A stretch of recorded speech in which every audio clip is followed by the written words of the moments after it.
Hello everybody, welcome to part 2 of this Daf Shevuot 31a.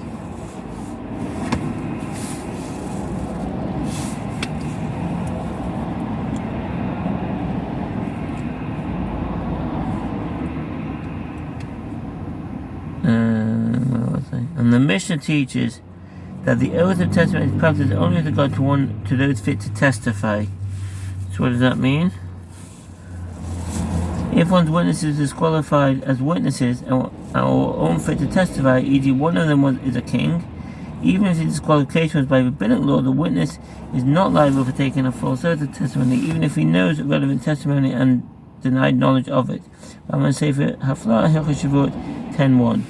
The Gemara asks, this statement serves to exclude that what person is not allowed to testify who was not mentioned explicitly in the Mishnah. But Papa said it serves to exclude a king, a melech. A king does not sit in judgment, nor do others sit in judgment of him.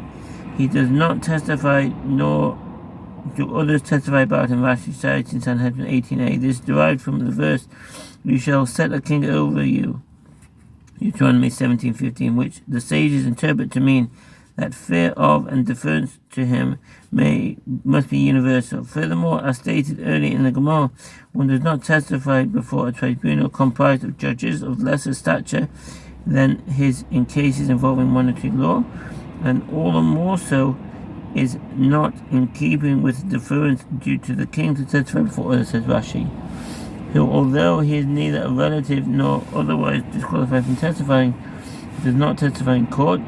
And Rav Aha Bar Yaakov said it serves to exclude one who plays with dice. According to the Ritva, this is merely an example, and the halacha is the same with regard to anyone who is disqualified from serving as a witness by rabbinic law.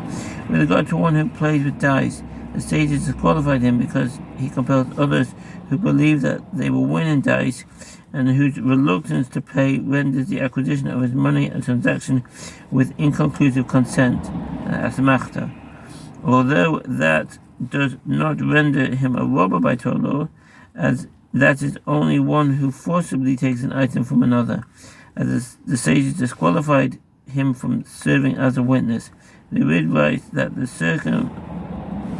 conclusion of the Gemara is that his disqualification is not due to the manner in which he collected his winnings.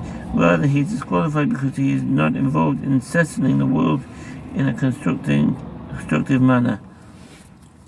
He is disqualified as a witness by rabbinic law. The Gemara notes, according to the one who says that the Mishnah excludes one who plays with dice from the oath of testimony, all the more so should a king be excluded, as he is not testified by Torah law. And according to one who says that the Mishnah excludes a king from the oath of testimony, it may include only a king, but perhaps one who plays with dice is not excluded, as by Torah law he is fit to testify, and it is the sages who disqualified him. Therefore he is not excluded from the oath of testimony, which is by Torah law. The Mishnah teaches the oath of testimony is practiced both in the presence of a court and not in the presence of the court, where the potential witness takes the oath on his own. And if the oath is administered by others, he is liable only when he denies in court any knowledge of the incident in question.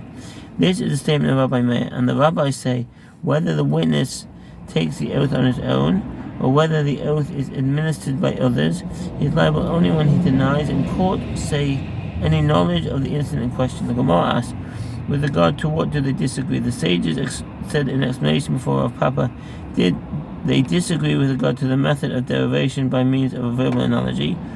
Is the method to infer the halacha from the source of the verbal analogy and derive the details from that source as well? Or is the method to infer the halacha from it but interpret the halacha according to its own place? The Gemara elaborates. Rabbi Meir holds, infer from it and derive the details from it. The halacha of the oath of testimony is derived from the halacha of an oath on a deposit. Just as in the case of an oath on a deposit, one who takes the oath on his own is liable, so in the case of an oath of testimony, one who takes the oath on his own is liable, and derive the details from it. Just as in the case of one of the oath on a deposit, one is liable whether he took the oath in court or whether he took the oath not in court, so too in the case of the oath of testimony, one is liable whether he took the oath in court or whether he took the oath not in court. And the rabbis infer the halacha from it, but interpret the halacha according to its own place. The halacha of the oath of testimony is derived from the halacha of an oath on a deposit. Just as in the case of an oath on a deposit, one who takes the oath on his own is liable. Also, too, in the case of an oath of testimony, one who takes the oath on his own is liable. When interpret the halacha according to its own place and derive the details of the halacha from the halachot of the oath of testimony, just as in the case of one who administered an oath by others, if he denies knowledge of the matter in court, yes, he is liable, and if his denial does not take place in court, no, he is not liable. So too, one who took the oath on his own, if he did so in court, yes, he is liable, but if he did not take the oath in court, no, he is not liable. Thank you for listening and wish you all the best. Bye.